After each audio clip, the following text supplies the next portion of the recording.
ne ay xupp la ndax ni mu waxee ñu bari dañuy jàpp que ni soo moytuwul sa seen manifestation bi mën nañ ko daal di tere muy bu aljuma bi waaye avant loolu sax dañoo gis ñi nga xam ne ñoo bëggoon amal seen manifestation muy waa Benno Bokk Yaakaar àllarba ji ñoom ñu ne tëral nañ seen bos ñenn ñi di ci yëkkati ay kàddu ne est-ce que du day nekk ay ndëgg sërëx yoo xam ne dañ koy lalal waa Yewwi mooy ñoom nee nañ arrêté nañ seen bos pour que ñëlee aussi seen bos ñu daal di koy dakkal ñoom nag waa Yewwi Askan Wi ñu ne dinañ tenir seen manifestation ak nu mu mën di demee rawatina fii ci Ndakaaru lañ koy amalee ak fi nga xam ne moo di ca Ziguinchor di dëkku Ousmane Sonko beneen bi topp mooy li nga xam ne moo di bulletin yi aussi nee nañu ñoom li nga xam ne moom lañ ci war a amal muy ay signature ak yu ni mel duñ ko ca daal di amal ci kàddu yi ki nga xam ne moo di Déthié Fall Barthélémy Dias moom mu ne rapport de force bi dafa jot fi mu nekk nii ñu amal ko ndax nag bu fekkente ne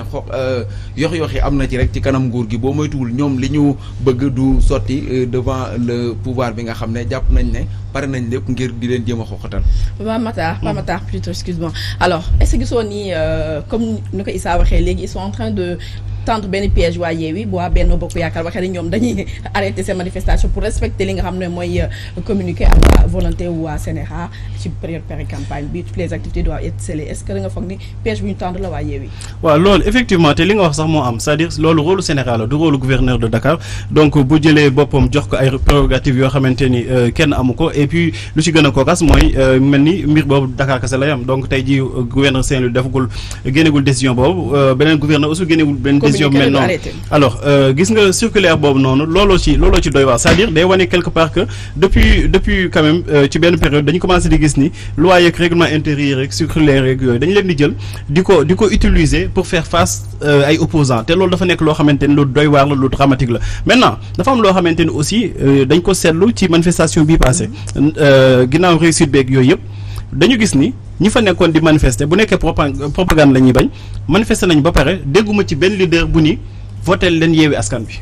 dégguma ci benn leader bu taxaw wane li nga xamante ne moom mooy offre programmatique am ñoom dañu ñëwoon di xeex parce que dañuy jàpp que ni balaa ngay dem ci élection loi yi nga xamante ne nañuy demee élection ak conditions yi nga xam ne nañuy demee élection conditions yooyu leerul donc tey jii bu nekkee ñoom waxaguñ waxu élection te ñu toll ci pré-électoral donc wax nañ leen mën a bàyyi ñu def seen manifestation. mais tere propagande sax Pape Matar ci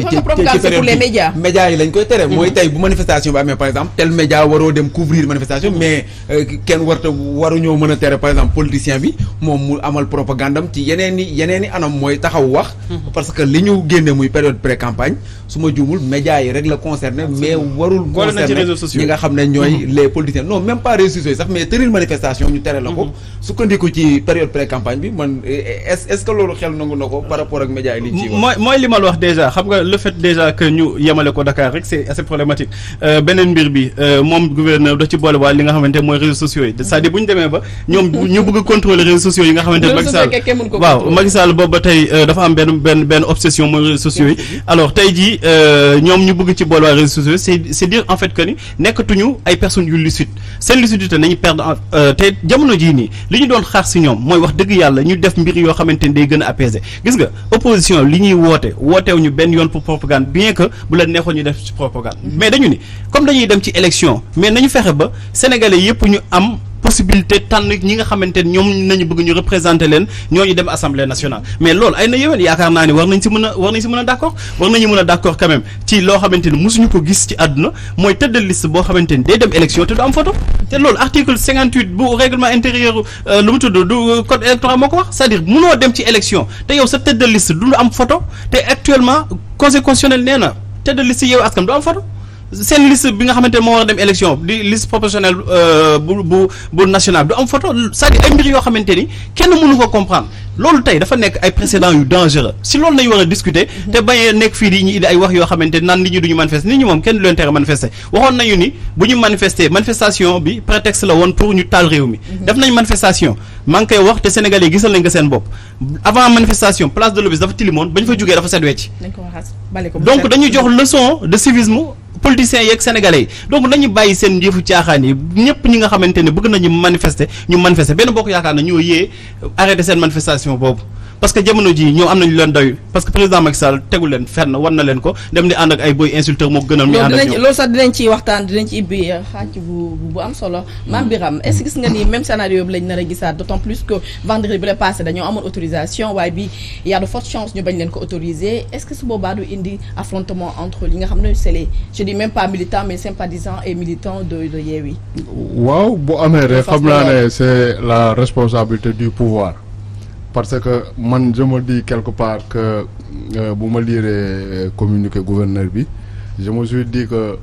ministre de l'intérieur il s'est défilé lii nii moom moo ko waroon a def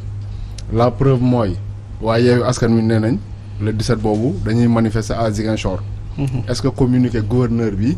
moom mooy compter à Ziguinchor. mais entre ci diggante bi peut-être gouverneur donc pour dire que tout simplement c'est le ministre de l'intérieur qui aurait dû bu nekkee ne loolu war naa am prendre ses responsabilités jël ko mu valable dans toutes les régions l'étendue du territoire n'est-ce pas defu ko moo tax ma ne il s'est défilé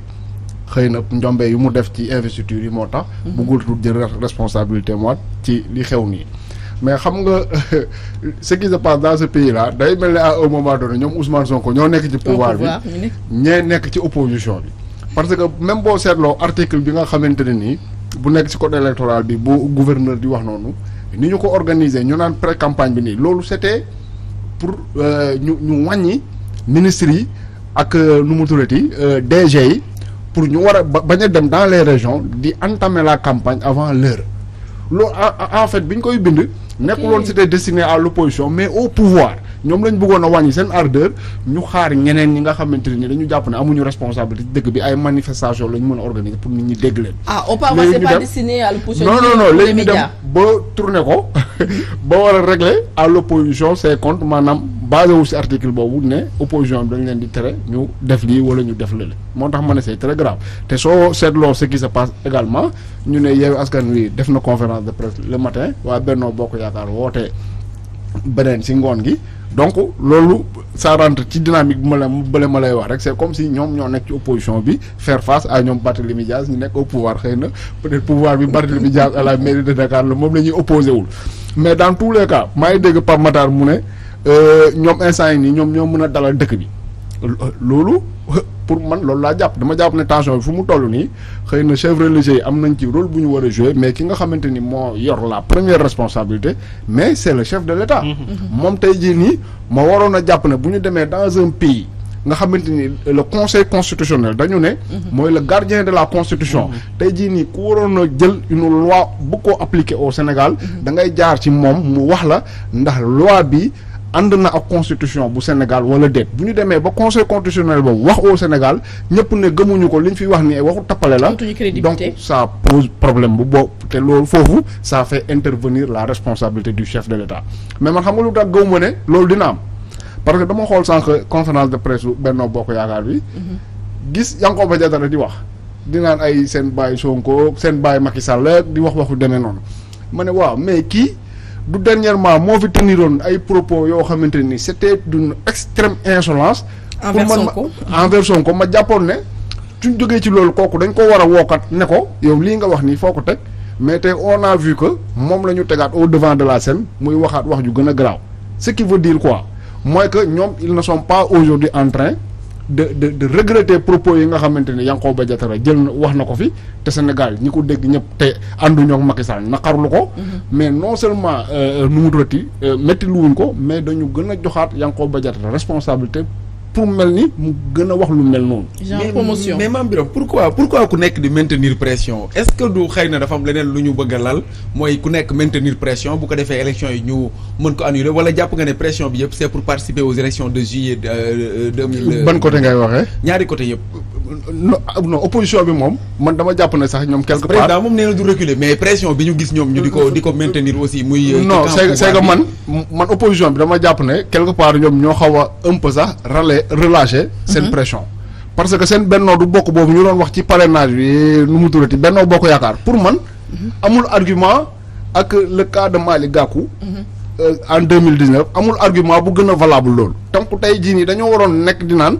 Benno Bokk Yaakaar dina dem wala du dem Yewwi Askan Wi seen liste dina dem wala du dem donc loolu moo nekkoon tey débat bi mais tey jii nii taxaw xañ nañ opposition bi ba tey ñoom ñu nekk sur la défensive dinaan dañuy dem élection wala du am xam nga loolu c'est une position défensive alors que ñoom au départ dañu waroon a offensive ne Benno Bokk Yaakaar ñoom comme déposé nañ ay parrain yu ëpp il n'est pas question que ñuy bokk ci élection yi léegi nag bu boobaa conseil constitutionnel mi nga xamante ni moo waroon a jibal kàddoom jubóole ñëpp gis nga ce qui se passe demeewul noonu parce que effectivement boo bàyyee liste Benno Bokk Yaakaar bi nga xamante ni parrain yi dafa ëpp mu jàll te sax li tax aujourd'hui ñu naan Benno Bokk Yaakaar liste titulaire rek lay yóbbu du yóbbu suppléant maanaam ñu xaaj liste bi c'est parce que ci volonté wu téye Benno Yewwi Askan Wi la ñu nekkoon ci volonté boobu la ñu nekkoon bu nekkoon ne tey Benno Bokk comment dire Yewwi Askan Wi amul benn erreur boo xamante ni war nañu mën a xalaat ne titulaires yi wala suppléants yi dina dem. aujourd'hui duñ toog ñu naan ay Benno Bokk Yaakaar titulaires yi kese ñooy dem. alors pour calmer les ardeurs est-ce que gisoon ni comme nu ma ko waxee woon dem solution bi mooy vraiment reporter les élections commencer waat processus bi et tout wala ñu cumuler pour ne pas dire cumul des élections d'ici 2024. ah en tout cas am na ñu naan am consensus entre le pouvoir et l'opposition bien sûr. waaw xam nga élection yi nii y a pas à part élection 2012 yi man gisuma élection yi ko gën a indécise parce que ñu ngi wax ci parrainage bi mais maître Tine saisir na la Cour suprême ba nu mu durati ñu war a joxe ba ñu war a statuer sur ça. léegi ñoom bu ñu génnee le 28 bu ñu génnee une décision ñu ne parrainage bi kat puisque CEDEAO wax na ci lii wax ci lii. Au Sénégal on nous a saisi wax ñu ci lii donc on préfère que ñu tegee ku ne la qu'est-ce qui va se passer dans ce cas-là parce que ñoom ils ont laissé des fenêtres ouvertes saa yu leen neexee ñu xam ne lii nii ça les arrange pas ñu jaar ci fenêtre yooyu pour génn ci ba mu set wicc mais tey jii nii repousser la date des élections ne da nga koy coupler ak élection présidentielle yi mais di nga ñu wax nan ngay def ba yokk mandat wu député yi. c'est un autre problème. ah parce que ça sera automatique. balaa ñu demaat ci beneen point bi mooy Pamata dama lay laaj mooy maanaam bu ñu defee manifestation vendredi sans la présence de Sonko est-ce que di xalaat nga ne dina am engouement wala ful bu ñu gisoon vendredi bu dépassé dinañ fa teewaat. waaw ce qui est sûr mooy Sonko dafay drainer monde mais je pense que bu joxee li nga xamante ne mooy consigne ay militants am war nañ fa mën a dem encore que contexte bii nii dafa favorable ci opposition tey ñu ngi jëm ci quelques jours de la tabaski boo gisee tey jii sénégalais ñi ngi am ay souffrance ak ay difficultés metti trop vraiment yaakaar naa ku woote pour askan bi boo moytu dinañ la wuyu si je pense que ni non démocratie la manifester wuñu élection parce que xam nga bu njëkk ba gànnaay moo doon joxe pouvoir dañuy doorante ku mën nekk li nga xamante ne mooy roi ñu dem ba léegi ñu ni xob yi nañuy jël di tànn ki nga xamante ne moom nga wóolu nga fal ko donc loolu tey ji yaakaar naa dafa nekk lu am solo te sénégalais yi dañ siy xeex ba jot si li nga xamante ni moom nañ si jot am te nanguwuñu quand même di ko bàyyi parce que 2011 bu ñuy fàttali président Macky Sall ci contexte boobu la faloo mais dafa am loo xamante ni Mame Birame mi ngi ko wax léegi c'est-à-dire man il faut que ñu xam ni que ni Macky Sall yow sax yaa ko wax Macky Sall même bu ñu ni woon dañuy reporter élection yi rien ne nous garantit que ni bu ñu ko reporter woon ba 2023 wala 24 que du tegaat même système bi c'est-à-dire koo xamante ni yow daram leeru la ku toog ni la man bàyyi naa njuuñ njaaj ay na yowén kay nga xam ni kii dafa doon njuuñ njaaj ku doon njuuñ njaaj nag